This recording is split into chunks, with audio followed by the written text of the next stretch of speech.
Loyalty is rewarded. Disloyalty is punished.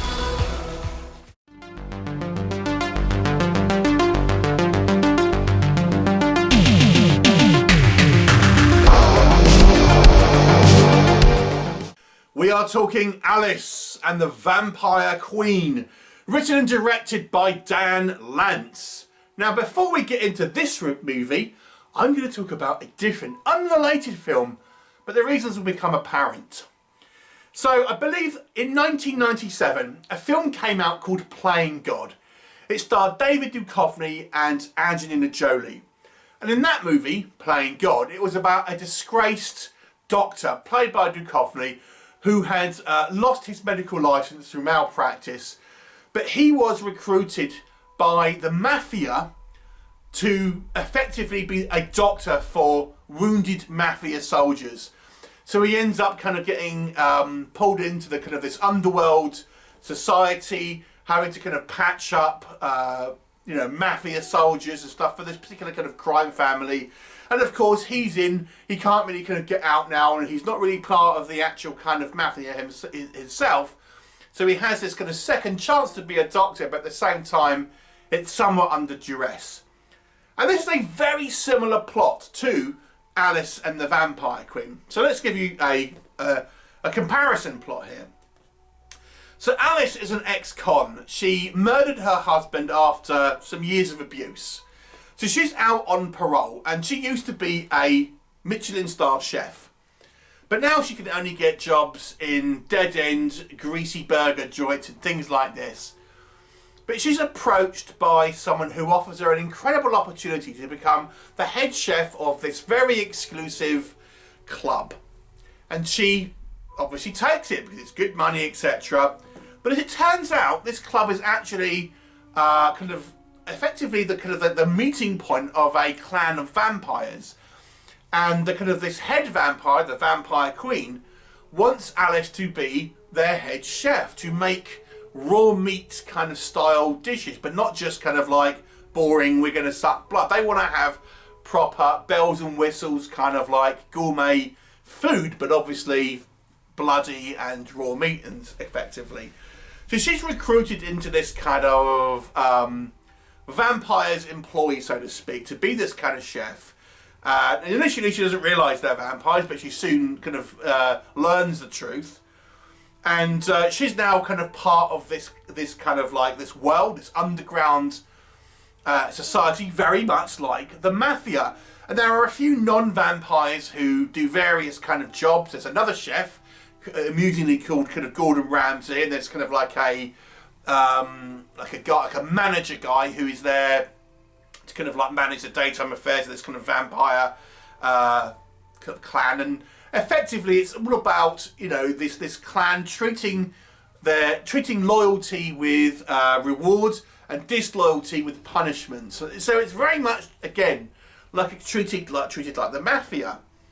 Now, there's always the threat of violence and death when you're working for an organisation like vampires or the mafia. So Alice obviously feels conflicted about what to do, because she obviously has this opportunity, she's being paid well, but there's always this looming threat of death ultimately. Now, what will happen? Well, you'll have to watch the movie and find out. So let's discuss what I think works in this movie. So first off, despite this really having the same premise as playing God, I have to say for a vampire film it's pretty original. It's quite an intriguing story, and it's very much, I don't remember seeing a vampire story with this kind of remotely like a kind of a storyline with this. The movie wisely focuses on the non-vampires. Now that might be a frustration when I say it, but it works in the context of the story. The vampires are somewhat treated at arm's length. We don't have too much interaction with them, especially even our Vampire Queen. But it means that you never really know what the vampires are thinking. The point of view characters are our human characters.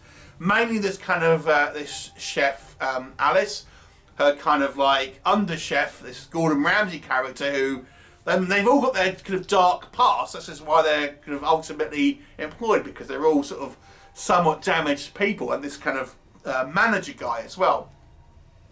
And the three of those are the kind of our main characters, and then we get these shorter interactions with a vampire. But because we don't see so much of the vampires, we never really know where they are, what their plans are, what they kind of like actually want from our kind of human characters, and are they just kind of playing with their food, so to speak. So it gives us this kind of like sense of danger, I think, which is, you know, it's understated, because we're not seeing these vampires be threatening really in any way to to Alice or you know, and other kind of like human characters. But we know that they're dangerous. We know that they're a threat. So I think it's quite well done. So I have to say, with some exceptions, and I'll come on to what doesn't work, I have to say I think the writing's actually fairly strong here, and again, it gives it an original idea. It's a low-budget film, but I think clever writing really shows, especially in low-budget movies, when you can kind of get around the lack of kind of like, you know, VFX or kind of big production by having kind of clever writing. And there is some clever writing in here. I kind of quite liked it. What I would also say is the actress who plays the character of Alice, I think does a great job.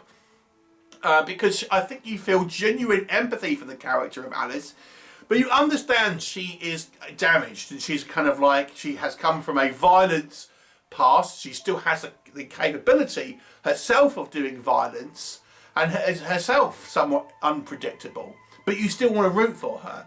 And I quite liked her interactions with both the kind of the human characters and some of the kind of the vampire characters.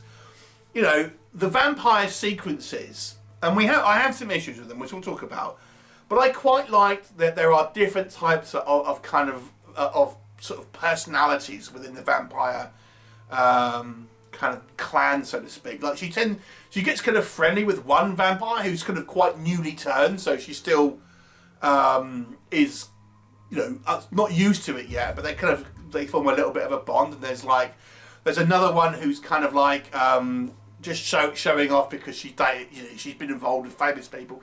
So I quite like the kind of like the society that there's kind of built here. That was quite kind of fun. I actually wish they would have done a little more with that to a degree, because I think it's kind of teased, but there's not a lot there. But nonetheless, I still quite enjoyed some of the kind of the interactions with certain kind of characters and stuff like that. The movie does ask certain moral questions, I think, of its audience. What would you do in this kind of situation? How would you feel, you know, if this kind of situation unfolded itself to you? Which I found, you know, quite interesting to a certain degree. This movie has some funny moments in it as well. There's quite a lot of kind of culture clash moments, and there's some kind of funny kind of lines of dialogue. For example, there's the vampire who's just been turned, the younger vampire, doesn't know who Bob Dylan is, and things like this. And there's some quite funny kind of dialogue, and it's not an out-and-out comedy, but there are some sort of comedic moments that I think kind of work. Some of the kind of the preposterous vampires who kind of trying to speak in this kind of like pronounced English accent. Again, it's kind of funny at certain times, but it's not like a scary film. This is kind of like a dramedy, but with vampires to a certain degree. So let's talk about what I think doesn't work. It's a low budget movie, and the budget or lack thereof really does show on screen. There's a couple of instances of very obvious green screen. The acting, there is some dodgy acting choices, let me just say this. So there's the bulk of the vampires tend to speak in this kind of English accent, and it you know, someone who is English, I can tell you that it's a little bit over the top. Let me just say that the acting doesn't come across brilliantly. Let me just say that from a lot of the characters. The vampires themselves could have been better realised. I've said this in a number of vampire film reviews that I've done. The problem I think sometimes when filmmakers make a vampire film and they have fangs is that they always feel the need to kind of show off the fangs to the audience. And it's like, if you had fangs as a natural part of your body, they would just be there. and you end up with really kind of like unnatural kind of sort of faces, things and like lisps, and they look so stupid. But this movie does that, unfortunately. It's like, oh god, it's doing that. So yeah, the vampires are a little goofy. I won't lie. I mean, it's an interesting that this movie has the vampire queen in the title because she's barely in the movie. And again, I think there's some pluses to that. And I like the writing for the most part, but there are some things that have me scratching my head. If our character of Alice is was a professional chef, surely she can tell the difference between beef and human meat. I mean, eventually she learns that fact, but even before she is told that she is making food out of human meat, surely she would know it isn't beef. I don't know. Again, a little bit of an oversight. It might be a minor point. And I have to say, and again, without giving away spoilers here, ultimately, the decisions Alice makes as a character, I didn't feel were completely warranted. And I didn't really understand why she did certain things. There's also some characters that, from the vampire side of things, like this is kind of like rival that this queen has, this guy. And again, it's just not well realised. It's just not built up enough. We're just told this guy is a kind of a rival, and we see a couple of interactions with him in the Alice character, but I didn't really feel like I understood the kind of the backstory and the reasons why, and it was just not built up enough. So in one way, I think having the vampires really not on screen all that much works. But because they don't look very good, let me just say, and I think it does add to the mystique. But at the same time, I think we are missing some context about the vampires themselves and kind of their relationship with one another, because there seems to be a lot of kind of like infighting within this kind of clan of vampires and favourites and stuff, and again, there could have been a way for it to be expanded upon without kind of losing the mystique, maybe, that of having this kind of clan of killers ultimately. So yeah, the movie's writing, I think, has some strong moments, but there's also some elements here that I thought were kind of a little bit on the weaker side. Sometimes the movie as it's filmed looks a little cheap, is one other thing I would kind of say. It just looks like it's a stage play to a certain degree. It's kind of one way I would put it. I have seen some of the kind of the back behind the scenes footage and stuff, but it looks like it's really reasonable production. But it just kind of feels like it's kind of fairly inexpensively put together. Let me put it like that. And then, like I said, it's not really a horror film in regards to this. There's no genuine attempt to have horror or gore or anything like that. It's not really trying to be a particularly kind of hard movie. It's trying to be a kind of like a fairly light vampire kind of comedic dramedy to a certain degree. It could have lent more into making the vampires more dangerous, more scary on screen.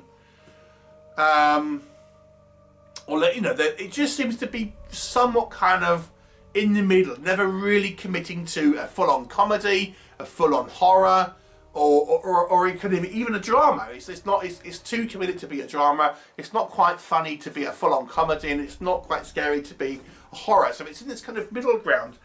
So I feel like a jack of all trades, but master of none, if that makes sense.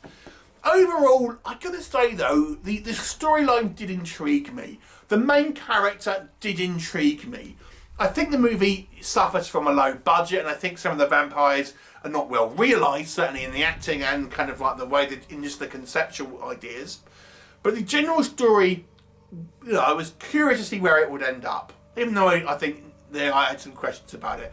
I'll give it a 5 out of 10. Have you seen it? What did you think of it? Please do leave me a comment, and I'll look forward to seeing it.